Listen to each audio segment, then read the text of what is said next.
من الآن إلى قيام يوم الدين.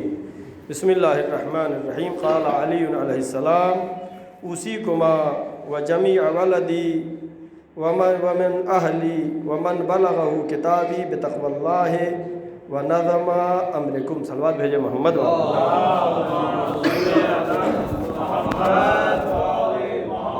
آج چونکہ 26 جنوری ہے اور ہمارے ہندوستان کے لیے بہت ہی اہم تاریخ ہے. اس 26 جنوری کی پرمسرت دن پر آپ سب تمام حضرات کی خدمت میں مبارکباد پیش کرتا ہوں اور مولائے کائنات حضرت علی بن ابی طالب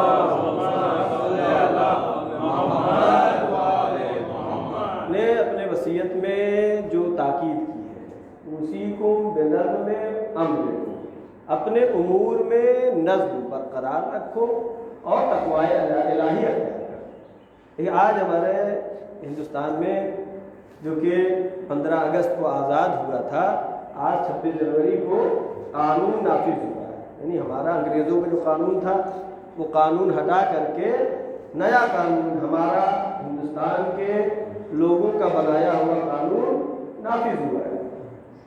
اور قانون انسان کے لیے ضروری ہے. انسان چونکہ پیدائشی کیا ہے، فطرت میں انسان کے کیا ہے کہ اجتماعی زندگی گزارے، ایک ساتھ مل کے. ایسا نہیں کہ بیابان میں جنگل میں رہے، نہیں ہو سکتا. انسان فطرتاً کیا ہے کہ اجتماعی زندگی گزارے، ساتھ میں زندگی گزارے. محلے ہو، علاقے ہو، شہر ہو، گاؤں ہو، ساتھ میں رہتا ہے. اب ساتھ میں جب انسان رہے گا تو جانوروں میں بھی قانون پایا جاتا ہے.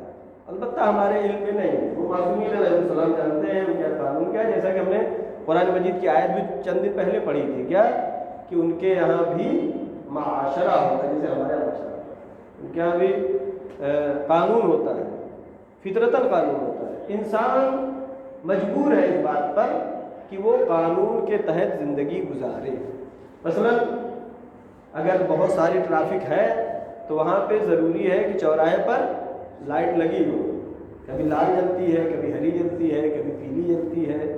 یعنی لال بتی جل گئی رک جاؤ، قانون کہتا ہے رک جاؤ. ہری بتی جل گئی یعنی چلو. یہ کس لیے ہے؟ کیونکہ ٹریفک ہے. اگر ٹریفک نہ ہو تو پھر اس کی ضرورت نہیں ہے. تو گاؤں میں کہاں ضرورت پڑتی ہے بتی لگانے کی؟ نہیں. تو جہاں پہ آدمی کی جیسی تعداد بڑھتی جائے گی ویسے ہی قانون کی بھی ضرورت بڑھتی جائے گی. ضروری ہے کہ انسان قانون کے ساتھ زندگی گزارے. اور جو مولائے کائنات نے فرمایا ہے، جو تاکید کی ہے امام علیہ السلام نے، نظم امرکم، اپنے امور کو منظم ہو. چاہے وہ کوئی انجمن ہو، کوئی کمیٹی ہو، کسی گاؤں کی پنچایت ہو، کسی شہر کا نظام ہو، کسی ملک کا قانون ہو. قانون ہونا ضروری ہے. البتہ یہ انسان جو قانون بدلتا ہے، مثلا انگریزوں کا قانون چلتا تھا پہلے، اس کے پہلے مسلمانوں کی حکومت تھی، وہ چلتا تھا قانون. اب جو ہندوستان آزاد ہوا ہے یہ قانون چل رہا ہے. یہ انسان کا قانون بدلتا رہتا ہے. کیوں بدلتا ہے؟ یہ بدلتا اس لیے ہے کہ انسان کا علم ناقص ہے. انسان کے پاس علم تھوڑا سا ہے. وَمَا أُوتِيتُم مِّنَ الْعِلْمِ إِلَّا قَلِيلًا، ہم نے تمہیں علم دیا ہے لیکن تھوڑا سا. انسان کے پاس تھوڑا سا علم ہے. کل علم کس کے پاس ہے؟ وہ جو اللہ کی طرف سے بھیجے ہوئے انبیاء ہیں، ائمہ معصومین علیہ السلام ہیں، ان کے پاس پورا علم ہے. لہٰذا جس کے پاس پورا علم ہے وہاں پہ قانون بدلنے کی ضرورت نہیں پیش آتی. آج سے 1400 سال پہلے جو قرآن نے قانون اعلان کیے ہیں وہ قانون آج بھی لاگو ہے. لیکن انسان جو قانون بناتا ہے اس میں تبدیلی آتی رہتی ہے. لیکن کیا قانون کا صرف ہونا کافی ہے؟ ایک کمیٹی کی ترقی کے لیے، ایک انجمن کی ترقی کے لیے، ایک ملک کی ترقی کے لیے صرف قانون کا ہونا کافی ہے؟ صرف قانون کا ہونا کافی نہیں ہے. قانون پر عمل کرنے کی ضرورت ہے. آج ہمارا ہندوستان کہ جس کا مقابلہ چین سے ہونا چاہیے تھا، آبادی کے اعتبار سے، جن سنکھیا کے اعتبار سے ہمارا مقابلہ کس سے ہے؟ چین سے ہے. یعنی جس طریقے سے چین پوری دنیا کی مارکیٹ میں چھا گیا، چاہے وہ موبائل مارکیٹ ہو، چاہے کھانے پینے کا سامان ہو، چاہے کھلونے ہو، چاہے کپڑے ہو.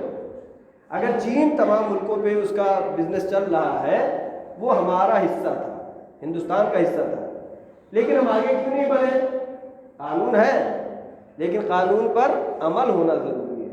جس ملک میں قانون توڑنے پہ آدمی فخر کرتا ہو، کہتا ہے ہم تو گئے تھے، بڑی لمبی لائن لگی تھی، پیسہ دے کر کے ہم نے ٹکٹ لے لیا، فخر کرتا ہے کہ ہم نے قانون توڑ دیا۔ جس ملک میں وہاں کے لوگ قانون توڑ کر فخر کرے وہ ملک ترقی نہیں کر سکتا ہے۔ یہ کوئی بات نہیں ہے۔ رہی بات یہ کہ قانون اوپر سے صحیح ہونا چاہیے، ہم نیچے سے صحیح کرتے ہیں۔ ہم کہتے ہیں پولیس والا جو وہ لے رہا ہے رشوت اس کو پکڑو، وہ جو اوپر بیٹھے ہوئے ہیں وہ رشوت لے رہے ہیں ان کو نہ پکڑو۔ کہا پولیتھین پلاسٹک بند کر دو، دکان والے کو پکڑ رہا ہے، جو فیکٹری بن رہی ہے اس کو نہیں بول رہے۔ قانون اگر صحیح نافذ ہوگا تو ملک ترقی کرے گا، قانون اگر صحیح چلایا جائے گا ملک آگے بڑھے گا، پیچھے کی طرف نہیں جائے گا، آگے بڑھے گا۔ آج جمہوریہ اسلامی ایران کے جس کے وجود میں آئے ہوئے 47 سال میرے خیال سے ہوا ہے، ابھی 50 سال پورے نہیں ہوئے ہیں، لیکن ایک تنہا ملک ہے جو قانون پر عمل کر رہا ہے۔ چھوٹا سا ملک ہے لیکن دنیا کے جو اپنے کو سپر پاور کہہ رہا ہے اس کی آنکھوں میں آنکھیں ڈال کر کے بات کرتا ہے۔ تو ہمارا ہندوستان کیا امریکہ سے کمزور ہے؟ کمزور نہیں ہے، کمزور ہم نے کر دیا۔ کیوں کمزور کر دیا؟ قانون پر عمل نہ کر کے۔ مطلب ہمارا کوئی وزیر جا رہا ہے تو ٹریفک روک دی جا رہی ہے، اس کے لیے لال بتی بھی نہیں ہے، اس کے لیے کوئی رکاوٹ بھی نہیں ہے۔ جب اوپر سے ہی قانون پہ آپ نہیں عمل کریں گے تو پھر جو ہے ملک ترقی نہیں کر سکتا۔ ایران میں بڑا مشہور ہے، کوئی وزیر تھے خمینی صاحب کے زمانے میں، وہ گزر رہے تھے، جیسے دنیا کے سیاست داروں کے لیے ہے کہ ٹریفک روک دی جاتی ہے، لال بتی ہو پیلی بتی ہو اس کے لیے کوئی رکاوٹ نہیں ہے، اس کی گاڑی گزر گئی لال بتی سے۔ اب یہ بات خمینی صاحب تک پہنچی کہ آپ کے ملک کا ایک وزیر ہے، ایک عہدیدار، ایک حکومت کا سربراہ نے قانون توڑا ہے۔ کیا قانون توڑا ہے؟ کہ ہمارے معمولی بات ہے، لال بتی سے تو عام لوگ بھی گزر جاتے ہیں، بڑا فخر کرتے ہیں، لال بتی چل رہی تھی ہم گھما کے ادھر سے نکل گئے ہیں۔ قانون توڑنا فخر کی چیز نہیں ہے۔ اب وہاں انہوں نے بلا کر کے اس وزیر کو ڈانٹا کہ جب تم خود قانون پہ عمل نہیں کرو گے، جب خود وزیر عمل نہیں کرے گا، جب سی ایم وزیر عمل نہیں کرے گا، جب پی ایم قانون پہ عمل نہیں کرے گا، پھر بقیہ پبلک سے آپ کیوں امید رکھتے ہیں؟ پھر کیسے امید رکھتے ہیں کہ ملک ترقی کرے؟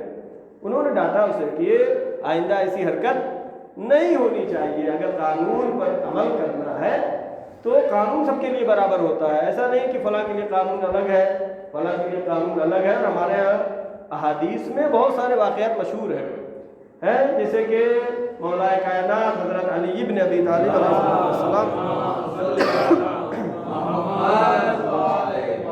اس زمانے میں تو بہت چیزیں تھیں نہیں، اتنے سامان تو نہیں تھے، کار وغیرہ تو تھی نہیں، مولا علی گزرے اور مولا کی زین کوئی چرا لے گیا، گھوڑے میں جو زین رکھی جاتی تھی جس پہ سوار ہوتے چوری کر لی۔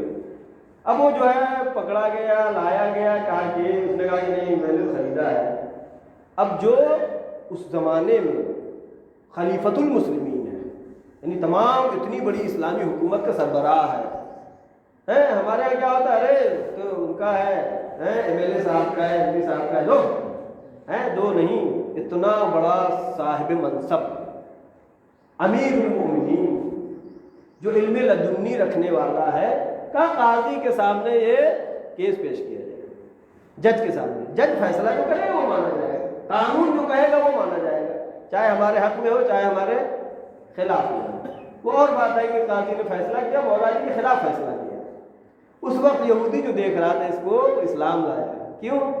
کہ کہا جس ملک کا سربراہ ایسا ہو کہ اس کی ذرا بھی اگر چوری ہو جاتی ہو، جج غلط فیصلہ بھی دیتا ہو تو اس کو مانتا ہے کیونکہ جج نے فیصلہ کیا۔